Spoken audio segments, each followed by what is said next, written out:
It's Monday on YourView. Welcome to the show. I am Murayo Afolabi Brown. As always, I have the ladies with me. Hello, Tokwe. How are you doing? Dr. Makodige. I'm very, very good. I'm grateful to God. Spent the weekend learning. I missed the party, but kids had fun at Mrs. birthday party. It was a very, very busy weekend, and we just shaking it. But I feel like I'm going into an uncomfortable place, you know, because every time you've achieved something, you get comfortable with your achievement. Then, if you want to do something else, you must get uncomfortable by making yourself. So I'm in that uncomfortable place. It's like, you should be comfortable. You are doing things now, but you know. There's room for more, and so we must keep pushing ourselves to do more. My kids did Mariam's review for a book. Yes. And yes. as in, when they were talking, I'm wondering, these kids really, really enjoyed the book, and you've done an amazing job, Mariam, and I can't wait for every other thing that will come from that book. You know, well done. Thank you. How are you doing, Nima? I'm fine. I'll call my weekend was a revelation and a learning curve. But a place where I'm seriously in prayers. Because you know, it might be a new thing, a long journey of learning. But then I'm grateful to God for my friend, Olajumoke Lawode James, and Oluwaloni. Today's her birthday. Happy birthday, darling. Happy birthday. Thank you so much. And I must say thank you to the MD of Loma. MD of Loma sent a whole team, bus full of sweepers and all their staff, Bisola and Co, to come to my community on Saturday morning, and they were there very early. They left very late. They swept everything sweepable. They packed everything packable, and they did a sensitization amongst the people. So I hope it continues so that eventually we have a collaboration. Thank you, Sam. Fantastic. How are you doing, Mariam? I'm fine, thank you. The kids, as Tokwe said earlier, at BC's son's birthday, they had so much fun. I couldn't make it as well. You know, I got there very late, but the time they had packed up everything. But my children were looking so dirty. They had so much fun. I mean, they talked about bouncing, trampolines, there were games, there were swimming, there were football. Oh my God, I wanted to die. I came in, the thing twisted me all over the place. As I came down, I fell on the floor flat.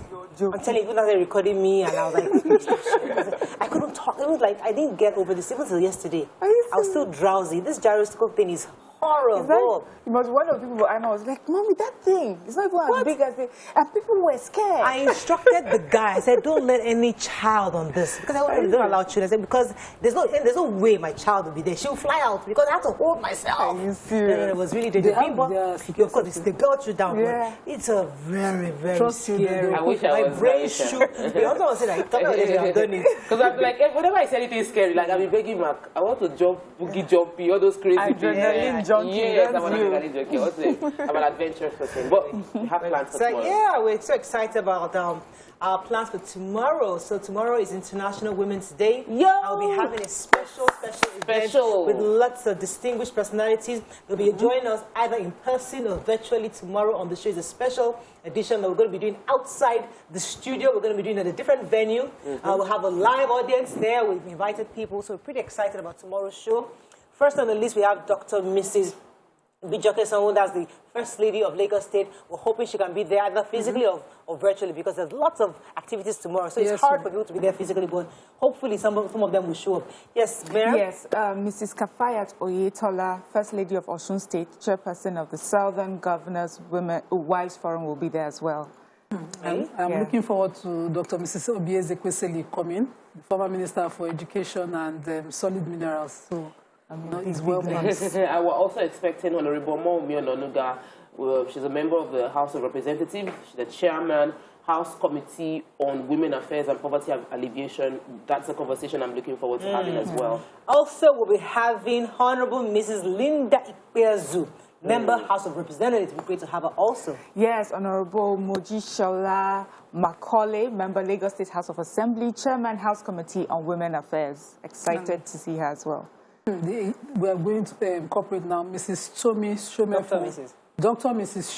Tomi Shomefon, the MDCEO Unity Bank, will also be there. So we're hoping to see all those ladies and lots of our guests to be there at tomorrow's event. As I said, there's lots of activities. We're having the mother of all protests and walk to the National Assembly. There's going to be National Assembly in Abuja. There's going to be in Lausa. There's going to be in Calabar, Port Harcourt. Quite a number across the country, because we must tell these people who voted against the gender bills that we are serious. So all of us are marching. So after the show, we're going to join our sisters in Lausa. Well, our show tomorrow will be special, so everybody should tune in. Yes, let's go on a quick break. When we come back, we go through the front pages of the papers. Stay with us. We'll be right back.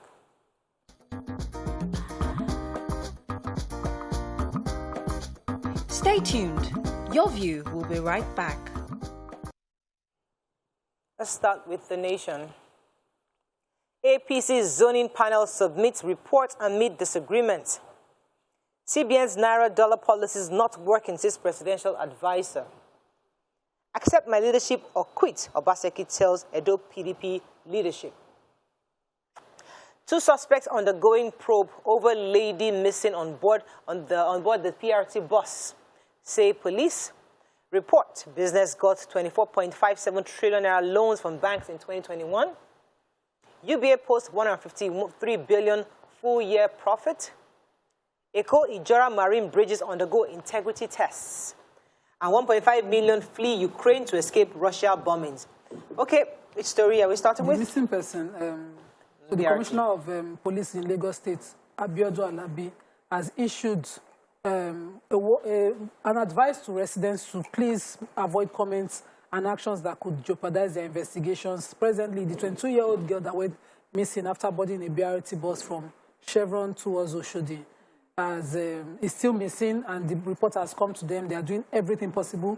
They've arrested 2 persons, and he says that he cannot declare the name of the 2 persons in custody who are already helping them with information, because the main suspect, the driver of the bus, is still at large. And, you know, because they've not found the girl also, they don't want a situation where it will cost something grievous, maybe her life. And so they're asking us to please calm down. They're doing their best to investigate. Hopefully they'll find. They've also issued a wanted person notice on the suspect, who they claim is 5 feet tall. He's from Mobile Local Government area in Ekiti State, and he speaks Yoruba and English well. So they are doing everything within their best to find the girl. Yes, so I have this story. Mr. Bismarck Rwani, we know him, renowned economist and a member of the Presidential Economic Advisory Council, has said that some of the CBN's Naira-dollar policies are not working. He gave his review the other day, and he said he had quickly looked at the Naira management policies introduced by CBN, and for him, he's rated them as either low or uncertain in their performances. He said that the Naira for dollar, the import restrictions, the scrapping of dollars sales to BDCs, and that's Bureau de Change, and the 65 Naira rebate, all this, he doesn't think, you know, that they will do much. They'll perform as well as the CBN is expecting. And so he's asking that, you know, the CBN look into all the different factors that would affect the performance. And he also mentioned the fact that of all the countries who are crude oil producing countries, Nigeria's exchange is the one that keeps, you know, fluctuating, and our Naira is at its lowest, you know, in many years. And he says that, like, if you look at Saudi Arabia and other countries, the reason why they've been able to maintain their exchange rate and the exchange rate is because they have been more prudent in the way they have utilized their crude oil and their oil. So those are the things that we also need to look at in making sure that we maintain a stronger exchange rate, a stronger Naira to the dollar, and also a more stable exchange rate. Okay, so quite a number of our Nigerians have arrived from Ukraine. I think it's attained about 1,000 and I think 112 so far. Have all been landing since last week. But more updates from Ukraine itself concerning the war is about 1.5 million refugees have fled the country, and they said it's the largest since World War II. And they've been going to in the last 10 days, they've been going to Hungary, Romania, and Poland. And I mean, a lot of updates from it, but there was one that was quite interesting.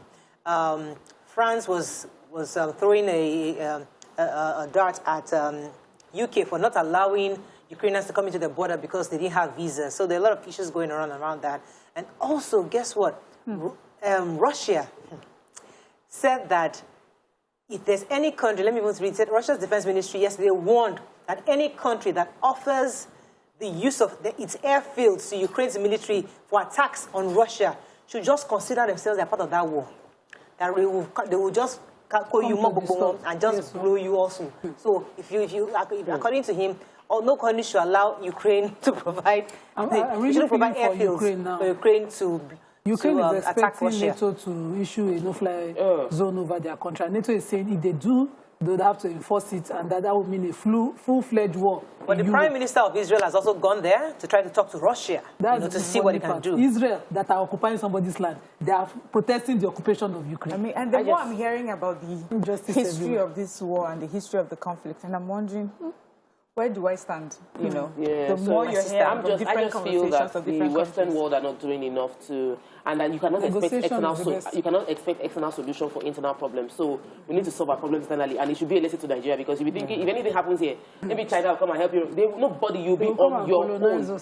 I want to take the Eco Bridge story. The Lagos State Material Testing Laboratory has begun integrity tests on Eco, Ijora, and Marine bridges. They said that they've gotten reports that some fire incidents that had happened in the past, people have filed in reports concerning this bridge.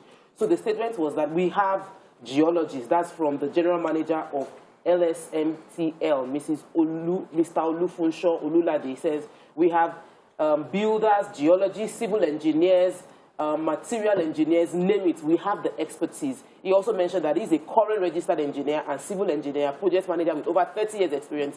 They are doing this test for the past 14 days. The results will come out and they will determine if this bridge fails the integrity test, they will fix it. But if it doesn't, it will be good to go. We'll be getting the details very soon. Okay, the Punch. World Bank rejects 4 trillion naira 2022 fuel subsidy. Experts predict more loans. Lagos driver crushes 4 siblings, others youth protest. Arrested Randy husband seeks forgiveness for raping in-law for 3 years. BRT abduction, victim 72-year-old mother seeks government's help. NDLA seizes 294,444 tramadol tablets. Others arrest 41 in nationwide raids. Court workers threaten fresh strike over judiciary autonomy. And implement 2009 agreement. Fund or short adversity, says ASU. Okay, let's start with the human interest stories. Yes. So, 4 siblings and some passers-by have been reportedly crushed by motorists driving against traffic. That's one way at the MJ bus stop in Alagbado area of Lagos. While 2 of the children, that's of the 4 siblings, 2 of them have been confirmed dead. The other 2 are in really bad condition in the hospital. Another person also has been confirmed dead by the police. So Punch had done like an investigation before, gathered, reports that particular area have experienced frequent accidents on that road because the drivers keep driving against traffic. And this current one caused a lot of the people to, a lot of youths, to go out and protest the constant accidents on that road. This reminds me of this morning when I was coming to work, because of the Eco Bridge that has been blocked. So traffic is all the way, backed up. And this morning, there were buses driving against traffic. And the attitude is, you're first against traffic. Then there's the attitude of just speeding across, the express towards oncoming vehicle. And, what we noticed that there was there are no operatives, no traffic operatives or anyone there to stop them or, So this is something that they do. Obviously, it has happened here for many years and it's caused traffic and it's caused deaths over and over again. Government needs to do, if there's work going on one side of the road, we know that there are some people who would not listen. There has to be operatives on the road, traffic management on the road to stop this sort of people, to arrest them. So sadly now, a family has lost 2 children. 2 others are in critical condition in the hospital. Okay, let's go on a quick break. When we come back, we continue with the review. Stay with us. We'll be right back.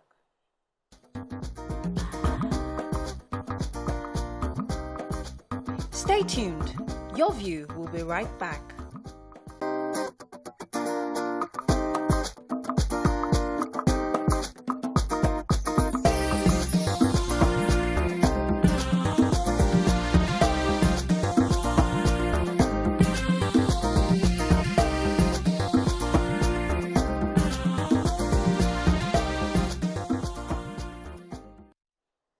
Thanks for staying with us. We're still reviewing The Punch. There was a human interest story again. Men of the Ogun State Police Command arrested a 35-year-old Idowu Shitu for allegedly raping his wife's 11-year-old cousin.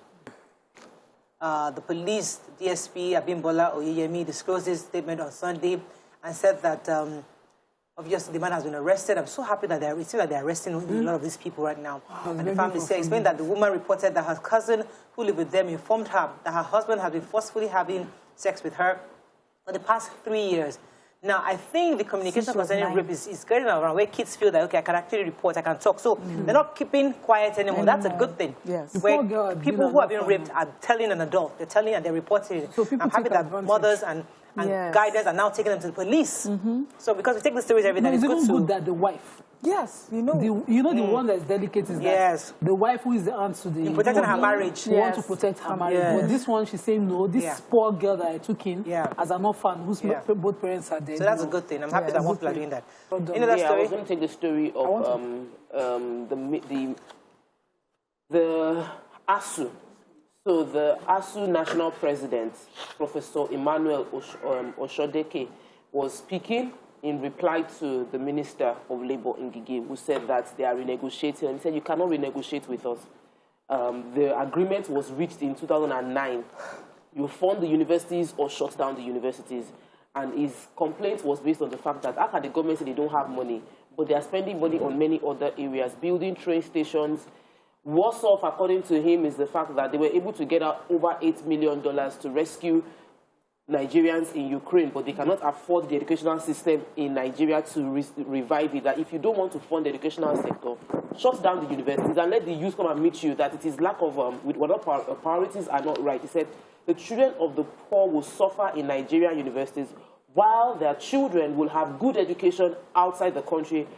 So according to him, there are many areas where we put money and that the university system will not agree for them to keep on renegotiating. The 2009 agreement is the only condition for them to... Last week they just said it was a process to get to the agreement. No, now they want to renegotiate that they don't have money. Okay, Daily Sun. I wanted to take Juson's story in the Punch. That's the judicial workers. They are threatening to go on strike again. Let me just quickly say that they are saying they will do it at a strategic period. You know, very soon the parties will start to have their primaries and there will be primary post-election issues, and that is when they will go on strike. Because 9 months since they went, they called off their strike. States across the country are still refusing to effect the judicial autonomy that the president had, given an executive order for since last year. That only a few states, about just only 8 out of all the 36 states, have passed that bill into law in their state. So they are waiting for them. When they need them the most, they will go on strike. Fantastic idea. Daily Sun. Buhari hands over to Osinbajo departs for medical check. 2023 presidency intrigues plot against Igbo deepens. Government raid at Anambra communities disarm vigilantes. Senate set to deal with NDDC situation. Cocaine deal carries 6 others arraignment today. Gender bill women to hold nationwide protests tomorrow. Group says it will be inhuman to deny women their rights. Okay, which story are we starting with? Our president has handed over to, well, he didn't really hand over, but it was Femi Adesina was saying that he's gone off to the United Kingdom for medical checkup. So remember, he was in the UK for some time, then he went on to Kenya, and then now he has asked them to route his trip back to the UK for medical trips. And then when they asked Femi Adesina who's he going to be handing over to, he said the country is in good hands, that the VP is there, and that... We've seen how that happened before. There was one time in history where the president impressed everyone by doing the proper thing of writing a letter saying, because he's going for a medical check, the vice president is in charge officially. But this unofficial statement from his spokesperson does not cut it. Yeah, it doesn't. It's not a legal handover to the vice president, and they can do better, much better. Of course, the president knows. We know where we are in the president's heart and president's life as a country. What's most important? We have Arewa Youth Assembly calling on Nigerians to join the federal government in its efforts to remedy the fuel crisis that we're experiencing. It's saying that Nigerians should not use this crisis as a political tool and you know, that they can see government sincerity in trying to resolve the issue. And so all citizens have to play their part by resisting fuel racketeering, panic buying, engaging in acts that are not favorable to our economic and security interests. And the group also said that they are aware that at present there's daily monitoring of trucks out of the depot to all 36 states of the nation with focus on demand and existing stock available in retail stations. So this group is just saying that they feel that they are aware that government is doing as much as it can to solve this issue. We shouldn't allow the bad eggs amongst us to turn it into a political situation. Just give us fair share. We're tired of queuing. So, going back to the more details of the gender bill, so there was a press briefing yesterday hosted by Dr. Abiola Akiyode Afolabi, who said that it's like these men in the National Assembly have made up their minds to hold women in perpetual subjection. We have to reject this ill treatment of women. Their failure to pass the gender bill confirms that they have absolutely no regard or respect for womanhood. And they've called the mother of all protests tomorrow, Tuesday, March 8th, begins at 8 a.m. And it says that if this bill is not passed, because they're demanding that the bill be revisited and passed. Because according to them, if this bill is not passed, they're setting us back 20 years of a lot of the lobbying that's been done, all the meetings that all women have been attending, all their various hearings. And yet, with all that happened, the bills did not pass. So they're doing protests and they're hoping that all first ladies and women leaders across the country will join the protest across the country. So the Senate President was speaking concerning the NDDC situation. For the past 2 years, NDDC had no governing board, and this was probably because they were investigating. There was a forensic audit of the NDDC. Now, the Speaker of the, no, not the Speaker, Senate President, Ahmed Lawan, said that they are now going to deal with the issue of NDDC, because NDDC is an intervention ministry that is supposed to bring development to the people of Niger Delta, and despite the fact that there's been some allegations within the institution, the current forensic audits are set the record straight, and now they can swear in. They said, let there be full-fledged management and governing board so that our people in Niger Delta will continue to get the attention that made the NDDC to be established in the first place. I'm looking forward to that because many people have complained that in the past 2 years there hasn't been real effective leadership with the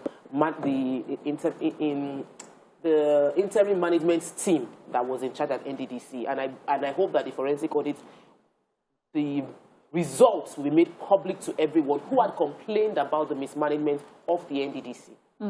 Okay, moving on quickly to Vanguard. See how much time we have. Leaving VAT on concurrent list worrisome, says OPS. Abba Kyari, 6 others arraignment today. Air Peace versus Kano Emir will not be used to destabilize Nigeria, says Onyema.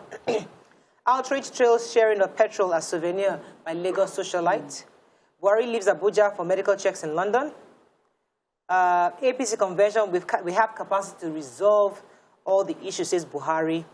The master scores key milestones in maritime domain security and plan to renegotiate agreements you are on your own, ASU tells federal government. Okay, what has the socialite? I do. So the newly installed Ereluoki, that's her name is Chidima Pearl Ogbolu. She had a party in Lekki at the Avila Event Center, and at that party, combustives, that's petrol, were loaded into the hall, displayed and shared as souvenirs. So we know how Nigerians like to party and share souvenirs, but the Lagos State have reservations about such combustives in one place. And so, aside the Lagos State reacting, they said it is ridiculous and unsafe for a right-thinking person to bring a combustive item in high quality into an enclosure. But who do we blame? This is shame on the president. Okay, that's a person's comments. But the Lagos State CSP, Adekunle Ajisebutu, the spokesperson for the State Police Command, has said that even after all their efforts, some people still brought this in, and so they've locked down the Havila Hall. I also read an apology by the celebrants, the lady Chidima Pearl, that, she has accepted that this is totally wrong. And I hope that, this is a learning curve. But I expect Havila Hall, the managers of that hall, to be, blamed as well. So how? Yes. Oh, yes. So you are the owners of your hall. There are rules. We rent hall And then now. they bring you. You have to enforce if there's a, what's it called? During the COVID, we had COVID guidelines, measures. we had safety measures.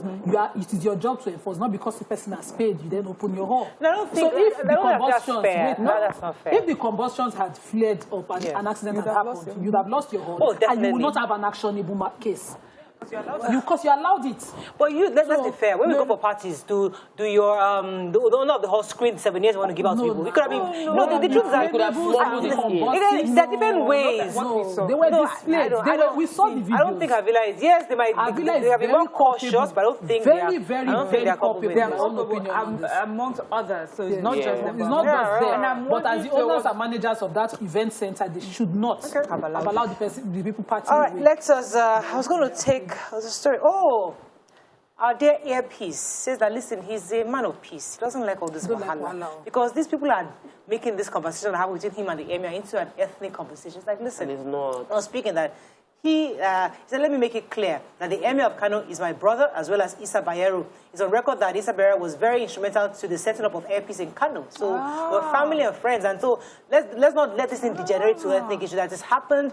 It was a misunderstanding for the most part. And he has called on everybody to please keep his or her sworn and let this thing end. So those are doing stop it. Exactly. There's no ethnic issue. There's a situation here, and it was just a misunderstanding. So move on, people. Thank you. Any other story in Vanguard? Are we done? Yeah. Okay. Abakari, you didn't take Abakari. Okay. Yeah, what's your story here? Yeah, just that Abakari and others would be in court today facing the charges against them. Right. And the report just gave us a breakdown of what has happened, until they were arrested. Okay. And also reminded us that the Attorney General of the Federation has also agreed that he should be extradited to the U.S. to face those charges. Okay, that's all we can take on the front page reviews. When we return, we have a sponsored segment from Hollandia Yogurt. Stay with us. We'll be right back.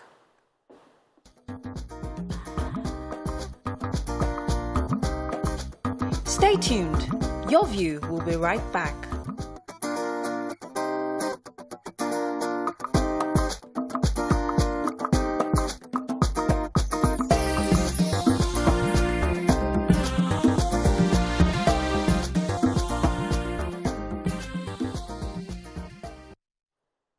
Thanks for staying with us. So it's International Women's Day week. And with over 200 rights groups berating the outcome of last week's constitutional amendment process at the National Assembly that went against all the gender bills, we're still upset with that. Everyone. Anyway, joining us on the show is Executive Director of Enough is Enough, Yemi Adamoleku. Good morning, Yemi. Are you there? I'm here. Morning, lady. Yes, good to have you. So we hear that there's the mother of all protests being planned for tomorrow. For those who have no idea what's happening, could you just give us a quick summary of what happened at the National Assembly and why women are taking this step? All right, so thanks for having me. We're in the process of amending our constitution. So plenty issues, so we're amending it. And part of that amendment process, there were 68 proposed amendments. 5 of them focused particularly on women. And all 5 of them, every single one, failed, both at the Senate and at the House of Reps.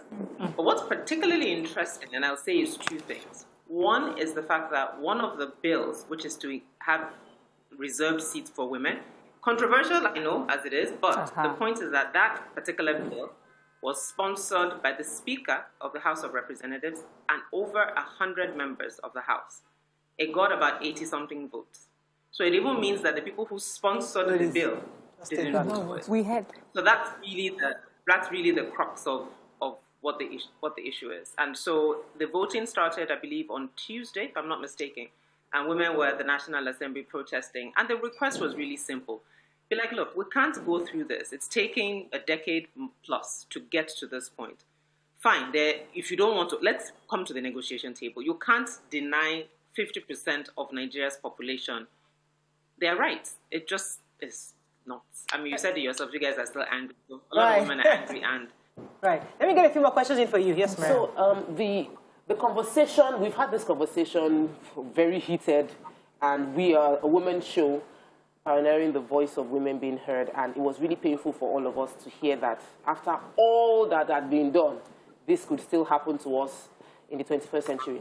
But the response I've gotten from those that maybe the constitutional lawyers and all of them, they are saying, this is gone. They've already voted. If you're the only thing that can be done is for the next round of constitutional reviews. Why exactly are women still protesting when it seems like, what are you hoping to achieve with the protests? Well, as far as I know, there's no law that says they can't bring it back. It's a National Assembly they voted. So if everybody that voted decided that, okay, we want to revote, either because your constituencies are putting you under pressure, or your wives at home will not let you sleep, your daughters are asking you, Daddy, what's up? How did you do that? So if the people who voted decides, you know what, we've changed our minds, we want to revote, I'm not aware, I'm not a lawyer, for clarity, but I'm not aware of any provision, and there are enough lawyers on the front of this issue, from Aisha Oyebode to Biola Akinode, Bere Ifendu. There are plenty lawyers at the front. So I would imagine that they would know if there's a provision in our laws that make it impossible. So because it is possible is why we're asking for it. Okay. You know, after it happened, the day after, we had a guest come on the show, and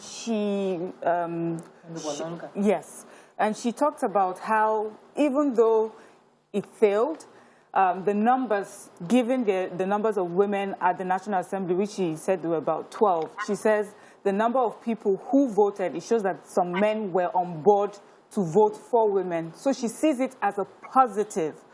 And it means it's now time to re-strategize. So for me, I would like to know what you think, apart from the protest, what re-strategizing should mean at the National Assembly. I think fundamentally, we actually have to have a question about why this is even an issue. So all this one about strategizing, we didn't lobby hard enough, I'm sorry, I personally don't get it. Like, all the men in the National Assembly, all were born of a woman. So I'm not quite sure why this is a difficult conversation to have. So let's even forget reserved seats, because I tend to say that I understand that that's contentious. So let's leave that one, because there are women who say, let women go and fight for their seats. Let's leave that one. In Nigeria today, if you are a man and you marry a white Swiss woman, she becomes a citizen of Nigeria. But if you're a woman and you marry a male a Swiss man, white Swiss man, I'm using Switzerland because it's a neutral country, so hopefully nobody will get offended. But you marry a white Swiss man, he can't be a citizen. If you're a woman in Nigeria today, I'm from Ondo State, example. I marry a man that's from Lagos. I've lived with him, we've been married for 5 years. I cannot run for office in Lagos. Well, Lagos is not really a good example because we have a mixed attitude. We are very welcome. So maybe Lagos is not a good example, but just for context. Yeah. Let me say Enugu. Marry a man for Enugu. They'll tell me in Enugu that I should go to Ondo to contest for elections, that I'm not from Enugu. So that was another part of the bill that says, look, if we've been married for 5 years, I live in his state. How am I going to contest for elections in my state? So should my family follow me, or I'll be a House of Rep member representing Ondo and my family will be in Enugu? So that was another provision that was being voted on. And thirdly, for me, also tied, not a gender bill per se, but also very tied, diaspora voting. Diaspora sent over $17 billion in 2020. They're on track to send about the same amount of money in 2021. I think that's more than we get from oil that we sell. And you're saying they shouldn't have a say in Nigeria's elections. How does that make sense? Let me get a few more questions let for any you. diaspora person do something great. We will celebrate them. Oh, Nigerians in the diaspora are wonderful, but they can't vote. Go ahead, Mariah. So, I heard one of the lawmakers say that, make we give them, should we give them, should we not give them, you know?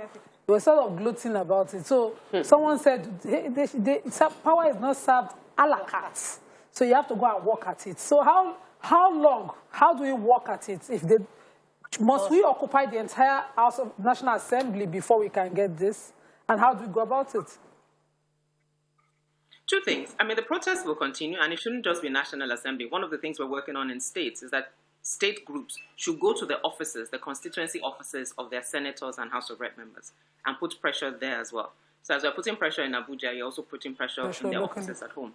But last, as you just said, For me, I think it's a 2023 election matter. Yes. Anybody, because luckily it's not a yea or nay vote. We actually know, we're going to know how people So, Yemi, that's where I'm going. Yemi, let me pause you for a second, because since last week, the ladies and I have been discussing that we need to name and shame these people. Have that list been released to you? And do we know who voted against, so that we can begin the groundwork of campaigning against them in their various constituencies as women? So it's parallel. Because we're asking them to revote, we made a request for the breakdown of how people voted, but we've also asked them to revote. So in their own interest, this is what I would say.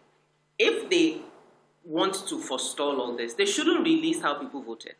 They should bring these issues back to the table. Let's have a conversation about what is and what is not, and then vote again. At that point, then release, because they have to anyway. It's a simple freedom of information request. How did they vote? And when they now release that list, any man that decides that a woman should not have citizenship, indigenship rights, or be entitled to have representation in political parties or appointed offices will now know the power that women have. I mean, you guys cover elections. Women are the ones at the rallies. Women are the ones campaigning. Women are the ones that vote the most. Yes. So women then need to show with their power and their numbers what their vote really means. In fairness, I heard Honorable Luga was saying us last week that the Honorable Speaker, in fairness to him, revisited a particular bill maybe 3 times, asked them to revote. Are you sure? Because your names are attached to this. But is there a private meeting you are having with the Honorable Speaker, Speaker Gbajabiamila especially, and the Senate President, Hamad Lawan, where you can actually speak to them to support these cause and these initiatives we're trying to do to get women to protest and get the members to revote? What are they saying about this? I mean, I can't speak to what they're saying or not saying, but I will say that their consultations are happening on multiple levels. And just because the way we are as a society, if all we're doing private meetings, nobody will see it and it won't be headline news. But if you have 1,000 women in front of National Assembly, TVC will cover it. TVC can't cover a private meeting. So the beauty and the necessity of protest is that it keeps the issues front burner. And front burner not just for the National Assembly members, but front burner for Nigerians. So we begin to think and understand what these issues are. That it's not just about special seats for women, is women don't want things that they fought for. It's the fact that women are consistently not being seen as equals in a country that has 50% women. And why the conversation around, oh, go and lobby, oh, go and fight, should not even be an issue. Right. You have daughters. So this is not just, if people even just thought about this 10 years down the line, so your daughter wants to run for office in the future, or your daughter wants to be in political space, we're saying make them feel, or make them, to be honest, I'm not even sure it's make them feel. We are equal citizens. It's just that our laws refuse to recognize us as that. Let me go on a quick break. When we come back, we continue this conversation. Stay with us. We'll be right back.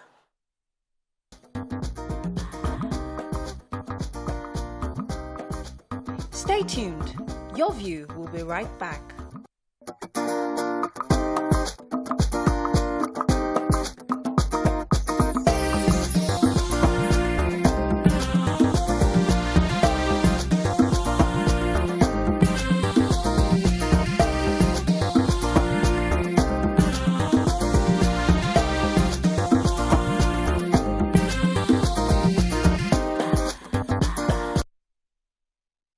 For staying with us. We're still discussing this issue of the gender bills that was thrown out by the National Assembly. We still have with us the Executive Director of Enough is Enough, Yemi Adamalek. I have a phone call, I'm told. Professor Samuel Odewumi from LASU. Good morning, sir. Are you there? Yeah, good morning. Please permit me to make 3 quick points. Yes. Number 1, you are under demanding when you are saying a lady should be either her husband's place or her father's place. We should demand that the lady should have the 2 states to claim. That is the only thing that you will, because it's the way you gain an advantage. If a lady wants to seek for position in her state of origin, that is her father's place, the law should allow her. If it is her husband's place, the law should allow her. Don't just say either husband or because you will forfeit her parents' place, which may be even more preferable. So when somebody is an underdog, you empower that person. So the law we are demanding is that a lady should be able to claim the 2 states. Number 2, as Morayo said, name and shape is a game of balance of terror.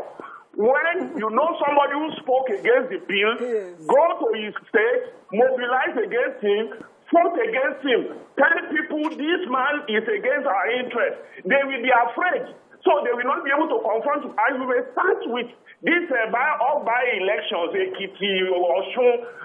Thirdly, mobilize for your kind. If you have the voter card and you have the number, tell your people to vote for your own people.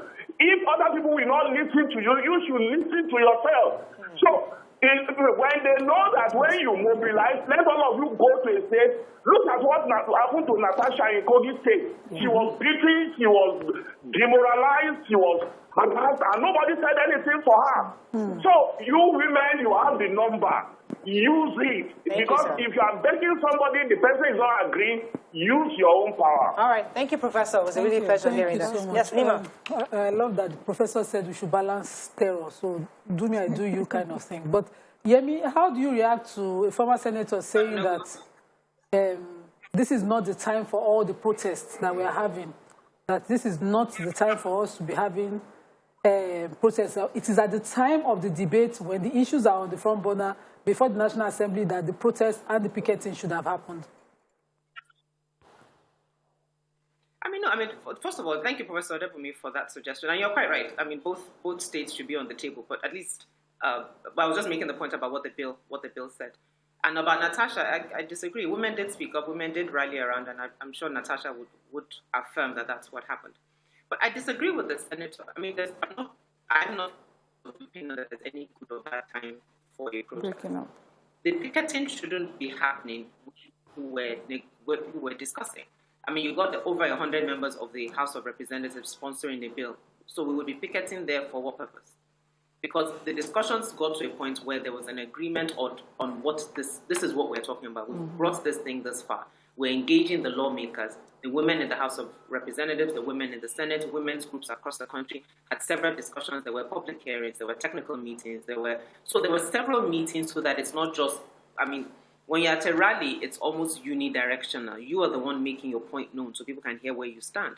But when you want to get the technicals of a bill passed, you need to write. You can't be writing while you're protesting. So all that work was done behind the scenes, and we thought that the groundwork had been laid. So you will go in and you will vote. Because part of it is a mindset shift, which is why I keep saying that if we're not seen as equal citizens, it's not protesting that will suddenly make you see as an equal citizen. Right. Yeah. Let me take Hassan that I come to Mariam. Hassan, are you there? Yes, I'm here. You're live. Go ahead, please. There are some laws. I subscribe to the views and the agitation of the women. About this issue of a woman married to a man in another state. When you are giving out your daughter, you are giving out your daughter to that family. So wheresoever state that family of the man comes from, that is where she belongs to. I subscribe to that 100%. Number two, you see this issue of allocating special seats. It's a long process. And I don't think going to National Assembly for that particular issue is in the right place. You go to the parties. Parties are the ones responsible for fixing candidates in every constituency. Now you are saying there should be allocation. You are telling me that there should be much more demarcation of the country. Remember, there's a mistrust in the country, whereby some people are feeling, a kind of marginalized, feeling dominated by some people. You go back to the population drawing board, you go back to democracy, you go back to the geography, and that one is all right for now. Go to the party, go to National Assembly, you are in the wrong place. The parties are the ones to say, from this conference, woman must come out from here, not National Assembly. Nobody would forsake himself for any woman in National Assembly. It's about power. Thank you very much, Hassan. I love the fact that we're coming out to protest, especially because the attitude, like you mentioned, Nima mentioned, the attitude of the men was really more like, what can we do for them? And I hate that we're put in a position where it seems that we're begging, for our rights to be given to us. So on the one hand, the protests will work, and then the re-strategizing at the National Assembly. But we need to really look at our relationships with each other as women before we even get to any offices, before we get appointments, before we're at the National Assembly. What can we do better at the grassroots to, foster a more trusting relationship where we can see another woman and vote for her? We talk about Ms. Apoti. You said that women stood up for her, but I can tell you that there were so many women that thought she did too much. She was talking too much. Why is she the only one? We have that attitude. What can we do, deliberately to change this mindset? It's a journey. And to the gentleman who spoke, and I think that's a part of the challenge of women should go and fight that political party. And you're quite right. I mean, I think it was Governor Wiki that spoke about PDP and what PDP is doing in Rivers. All the vice chairmen of the local government are women, and I think he talked about 30 or 35% appointments for women as well. So yes, there's a place at the political party level. But there is also a place because of the federation that is at the National Assembly level, because we are some things you have to legislate. And from countries from Rwanda to Uganda to Tanzania, they have women representation in the numbers that they have because it was legislated. And his point about constituency, let's take the Senate, for example. What was agreed was that there'll be one woman representing women, youth, persons with disability constituency that will represent the state. And that was the concession. So it's one. So it's not that you're dividing the country anymore. It's like the whole state has one woman representative. So at least you have a voice of half of Nigeria's population on the floor of the Senate when we're making bills. But to your point about mindset shifts, it's a lot of work. And to be honest, it's not work that we're doing well. Because we understand how we are conditioned in a country that's patriarchal, that men are better and women are subservient. So we shouldn't underestimate how women grow up in this environment and how they think about the role of a woman. Our president said, for example, a woman's role is in the other room. So we shouldn't underestimate how that plays in people's minds. So when they see women contesting, even in the corporate world, we talk about women being too bossy, women being too pushy because a woman is assertive. But if it's a man that does exactly the same thing, you don't use the same words to describe Let me take this call. It's also shown by research. Let me take this call. Adedo has been waiting for a while. Adedo, are you there? Yeah, I'm here. You're live. Go ahead, please. Good morning, everybody in the house. Morning. Morning. Yeah, good morning. My own perspective about this bill is simply that this bill is against two sections of the country.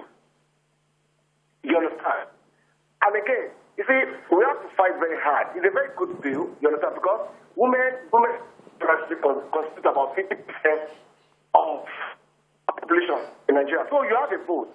But the truth is, the technical aspect of it is this. This bill is against two sections of the section, you understand?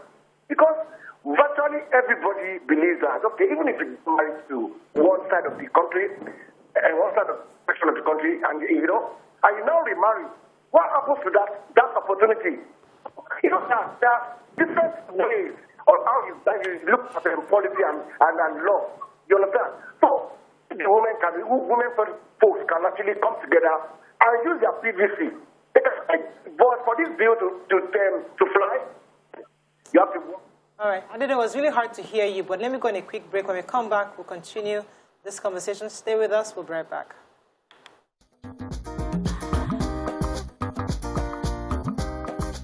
Stay tuned. Your View will be right back.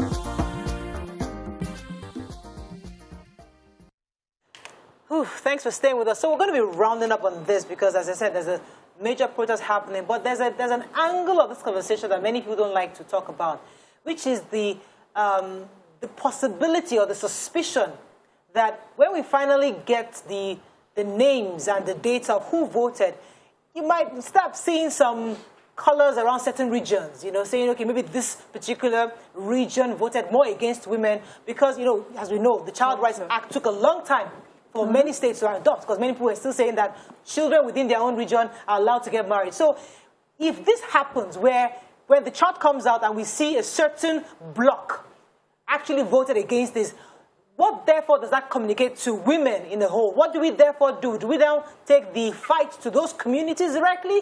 Or how, therefore, do we... This is just suspicion and speculative, right? Of course, because we don't have the data yet. But it's speculative to talk about it. But however, if our suspicions are true, how, then, do we penetrate these societies that may have, incidentally, voted against women specifically? But it's the same. I mean, as I was saying before we go on break, return on investment shows in the corporate world that women on the table brings better returns for businesses.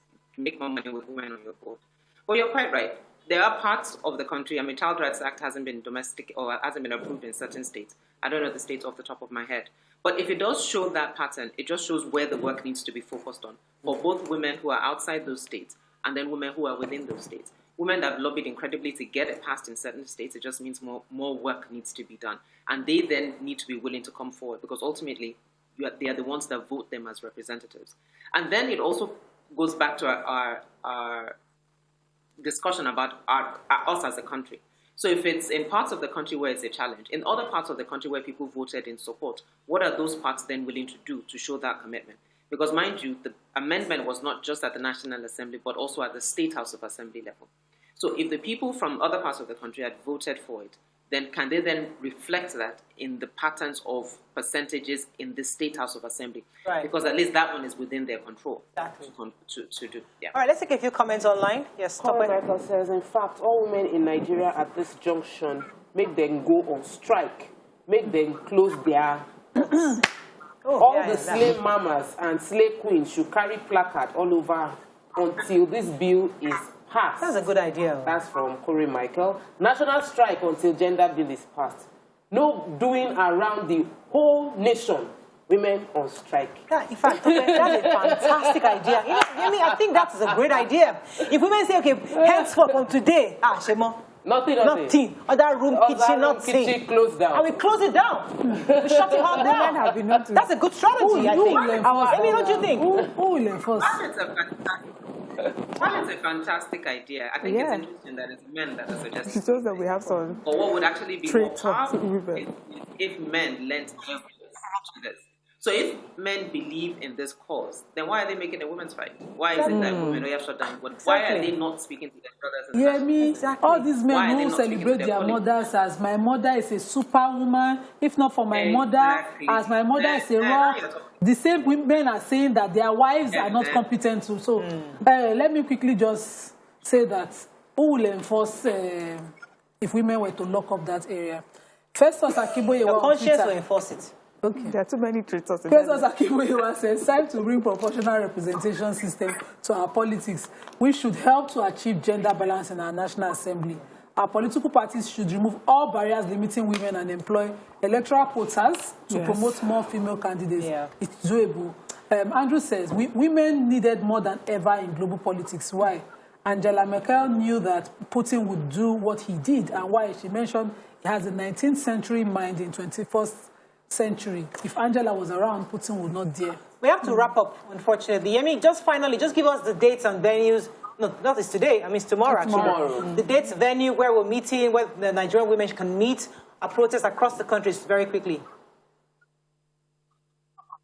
Tomorrow is International Women's Day. So if you're in Abuja, please join at the National Assembly gate at 8 a.m. If you are in Lagos, it is 8 a.m. at the State House of Assembly. And if you are in Calabar, it is also 8 a.m. at the Calabar roundabout by the state, en route to the State House of Assembly. So those are 3 locations that women are raising their voices. And across the country, we're also encouraging women to organize in small groups and go to your senator's constituency office, your House of Rep members' constituency office, to put pressure that this has to be done. But ultimately, this game is all about 2023. Women just need to realize that if this country refuses to recognize what we bring to the table, then we should show it at the ballot box. Thank you very much. We'll be speaking with the Executive Director of Enough is Enough, Yemi Adamulakun. When we come back, we're going to break. We'll come back to another hot topic. Stay with us. We'll be right back.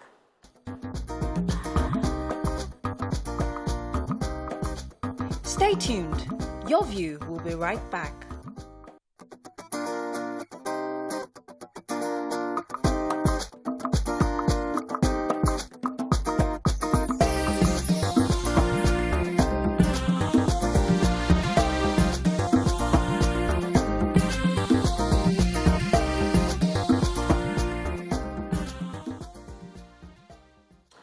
Thanks for staying with us. So we're discussing a hot topic that we saw over the weekend.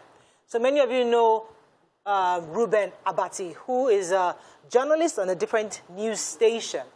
And the video went viral where he was talking to a correspondent who kept calling his name Reuben, Reuben, Reuben.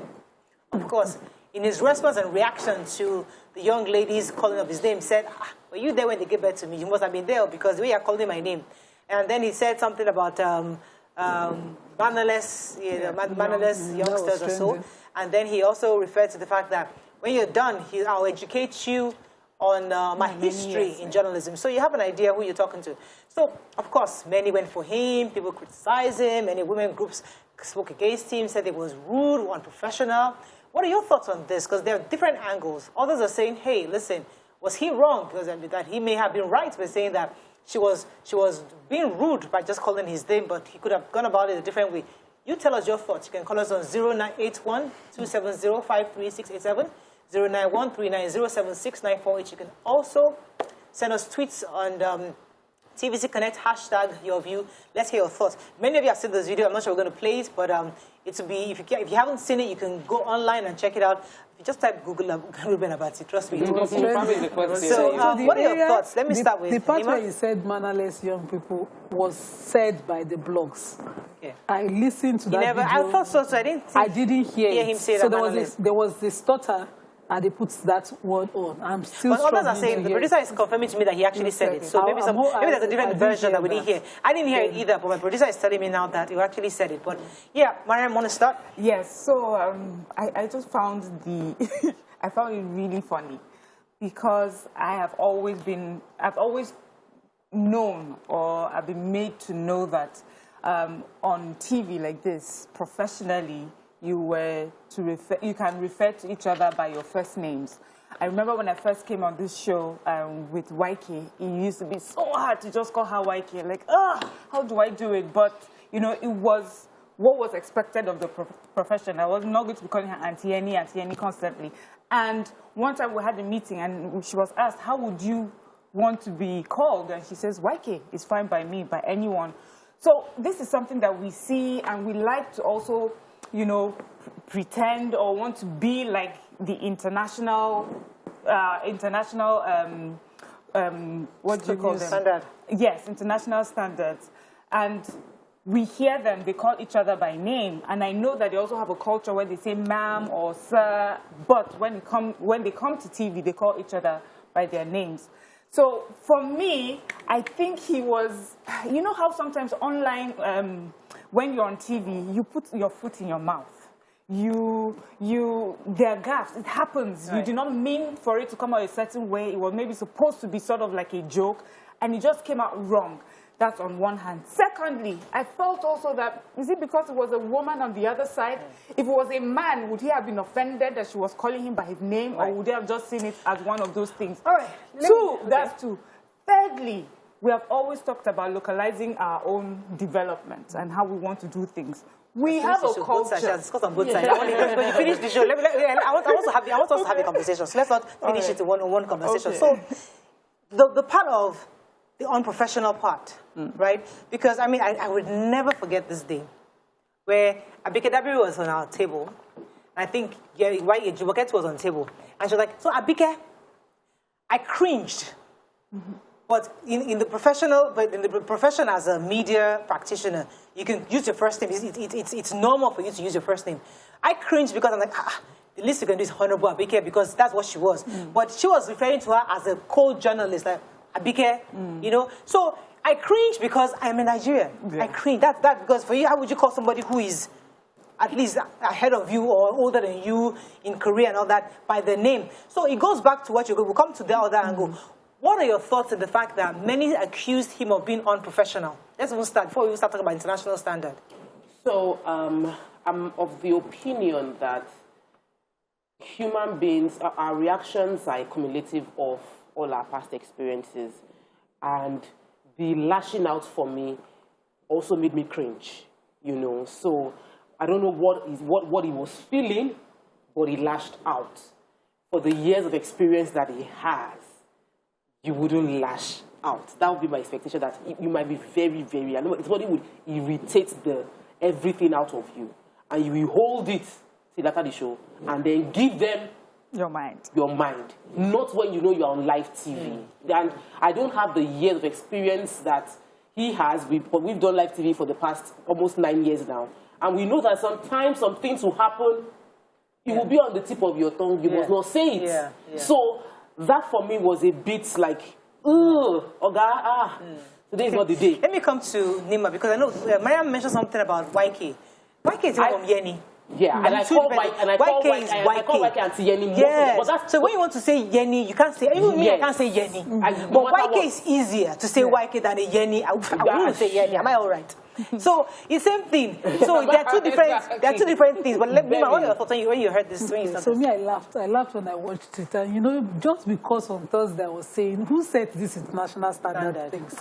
Who are the upholders or enforcers of this, our international? If we were an African station, we will proudly not compel international standard looks. And we'll also proudly not compel international standards addresses, such that the young lady in question would have been trained as part of the standards of Nigeria to remember when you're talking to your elders. But it's not in the training that you get at the NBC, NUJs and all of that. It's not in that training. And so she kept going international standard on someone who felt it was too much to continue to call with my first name at me. If we want to be African, let's choose where we want to be. So that brings me to where Nima was, where Mariam was taking that. Who defines international standard? Because you see people speak in a certain way, with a certain accent, and you're thinking, are you talking to Nigerians or you're talking to yourself? Because sometimes it gives you that blocking, like, okay, who are we talking to here? Moriah, I think that I've been on this several times in recent times, talking about how important our culture is. I said it over and over again. When the story of the emir came up, I'm like, there's some things that we can't be so murdered that we forget our culture. We are a cultural people. We are. And I don't like the way we make it look like, oh, so was 21st century. No, we're not. We are Africans. We respect our elders. We have a very elderly professional in TVC. I will not go and say Mr. I'm not called Mr. I can't even say Mr. I can't even call the name. It's Mr. Yori Folari. That's the least I would do. I'm not going to call his first name because it is respect. What am I thinking? But you know, so here is the thing. Here is how I see it. Maybe if it was just once or twice, but it was... She kept saying... So I think that at some point in time, we need to understand that there are things that might seem right, but you cannot do it.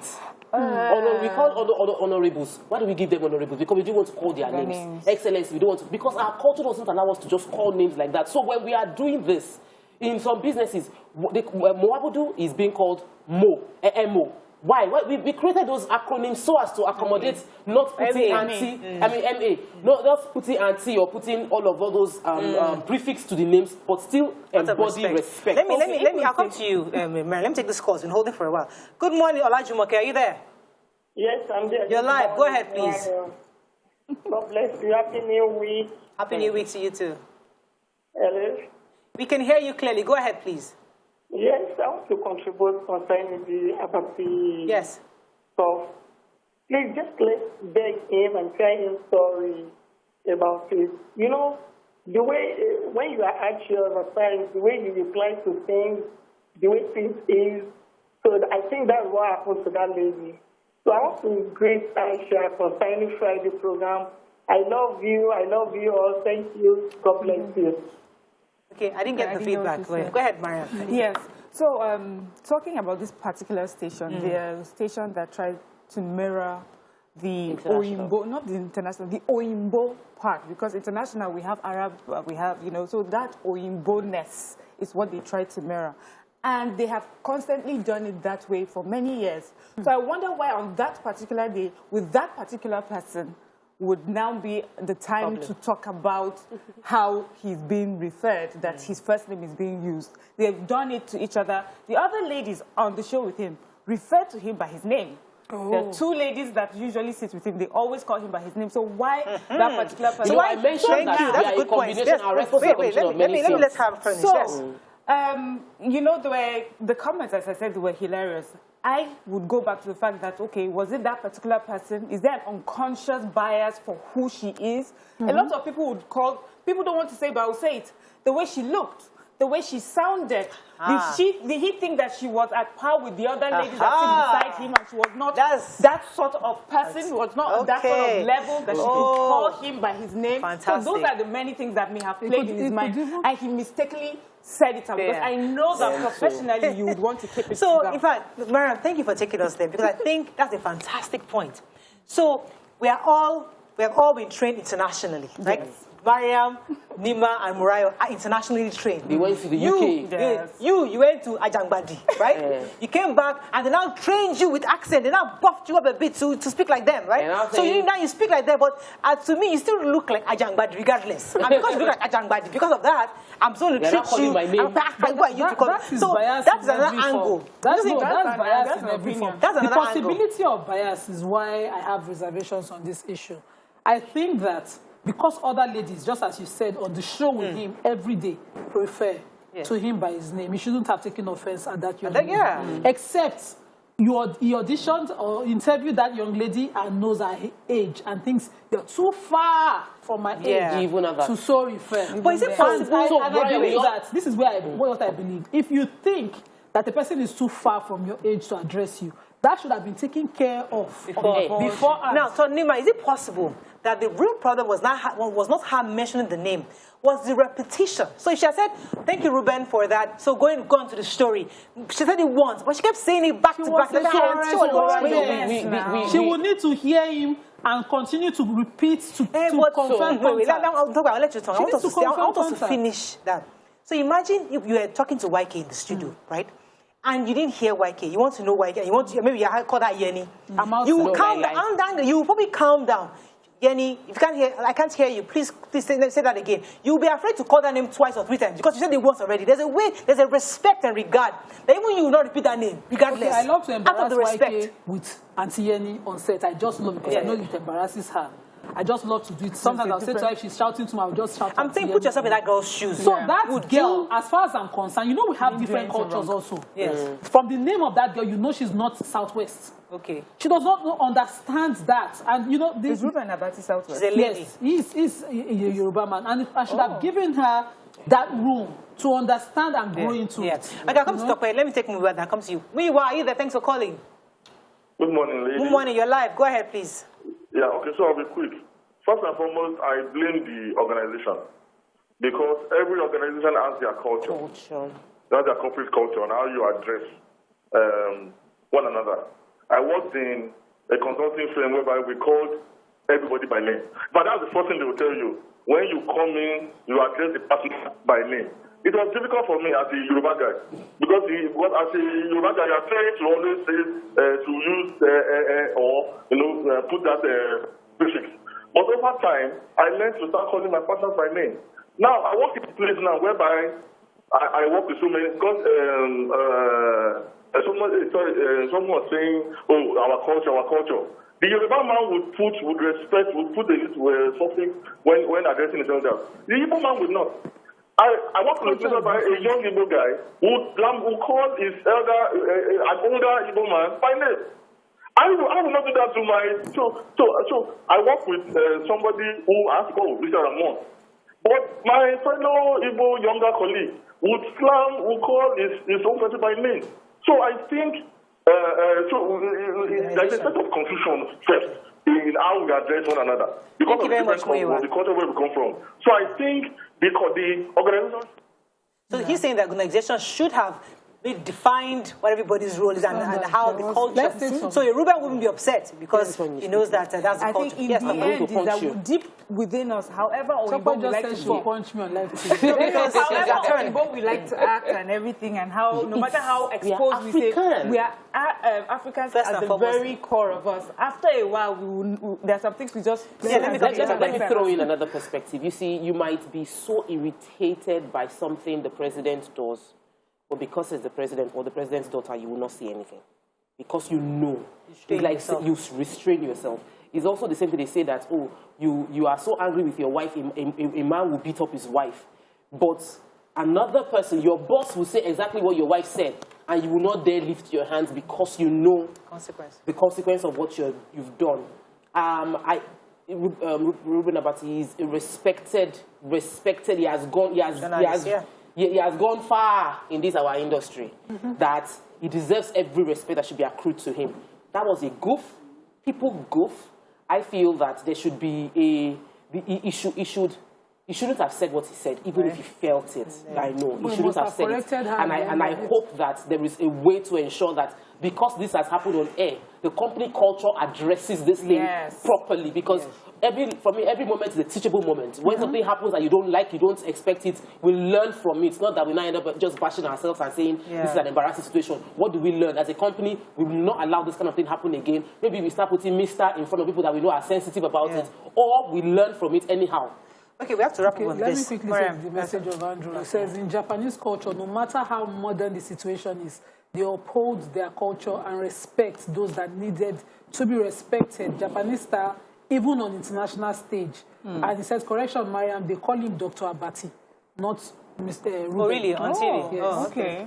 My apologies, I got that wrong. Yeah. So let's be African. Let's start. So what does African mean? So cultures are different. Bring your a southwestern, I say southeastern person might not see the respect the way southwestern see it. So we don't. They don't just talk about their name too. No, I know the comments came in. That comments, I know that we might not kneel down. My in-laws, they might not expect me to kneel down to greet them, but they will not just. I will not just see my brother-in-law and I say, I just knock the name on top of the person.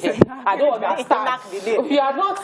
You don't call the name like that. Just like Mariam said, at our very core. Yes. The same way that, you know how you have an accent. For example, you lived in the UK for many years, and you come back to Nigeria and you speak British. Do you know that when you get to like 50, 60, that accent will just you go back to status quo because you feel like that is not necessary anymore. Like you're now the core of you comes out. That accent that you came with dies. And you go gangster. Yeah, so I'm 50, man. You cannot just be knocking my name on my we're not the same age now. Like correction is behind this door. Yes, we all agree that should have been done. Like I said, our responses are not just. We don't respond to the situation. Who knows what he was hearing? You know, when people don't know that there's a talk back, whatever experience he was, he was going through. Yes, if you were the correspondent. So as we wrap up, if you were the correspondent, what would you have done? I would. Personally, I would apologize because I'm a very, very respectful person. On air? I would not apologize on air. I would apologize off air. And if it's someone I really respect, and if I'm working with a Dr. Ruben Abati, I would respect him because he's a cerebral person. If I need to apologize on air, I would apologize on air because I want to that relationship. I'll come to you, if you're Yoruba girl, you'd have gotten that first thing. When he said were you there at the bar? Emotional intelligence. It's not even Yoruba. It's emotional intelligence. The moment you... No, you can't. I think it's Yoruba culture. What they tell you? When they tell you that, were you there when they gave birth to me? Your brain would have told you. If she was Yoruba or any Southwestern, once they say to even in Pidgin, you did my naming. The meaning is, why are you using my name? If you were not at my naming, I'm older than you. So you should shit. So, but this is somebody, and she's obviously a very young person. Most of our young people don't understand this our culture. It's us that know this thing. No, Nima, she's a young, she's like a young being a professional. God bless you. So this is a young professional journalist. Yes, and this is what she's seen being done all the time. Exactly. And in her own way, even trying to impress this, Dr. Abati. But, you know, we're talking about, she should have heard, she should have... I know sometimes how these correspondents are. Yeah. They're just trying to listen to what you have to say. Probably they're... planning their responses.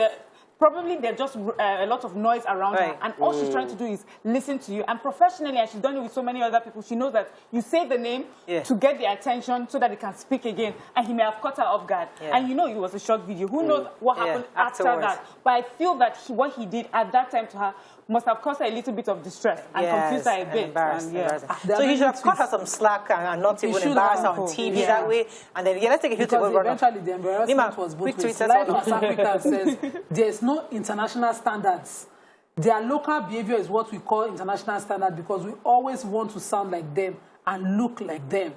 Oluwadamilola says The man is called Dr. Abati, not Dr. Ruben, not his first name. Oluwa Bamileye says, well, I can't blame anyone, but one fact I discovered is that the Western education has made us forget our culture most times.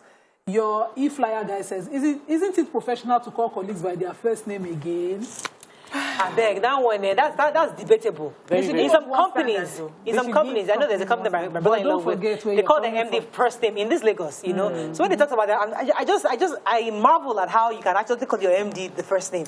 You know, this story, my husband told me a story of this lady too. You know, they had all these young Nigerians that come from abroad and everything. And so they had this meeting and they said everybody should call everyone by their first names. To the cleaners and whatever. And then she just realized everybody is calling her by her first name. So one day she started saying, hey, you know, I'm not doing it again. My name is Mrs. or at least to you. I'm telling you. Like, it gets to that point. Even if the company policy is first name, guess what? If among the sea of first name, one young, respectful guy, diligent in his work, comes and is saying Mr. and respect, he will stand out. Yes, he will find favor. Because when you honor will come. Simple. Yeah. So when you start that international standard, after one reality check, even the Igbo man will respond to honor with honor. Yes. So let's do the right thing. I think we've done justice to the topic. That is all we can take. That is all we can take on the show today. We'll see you tomorrow. Bye for now.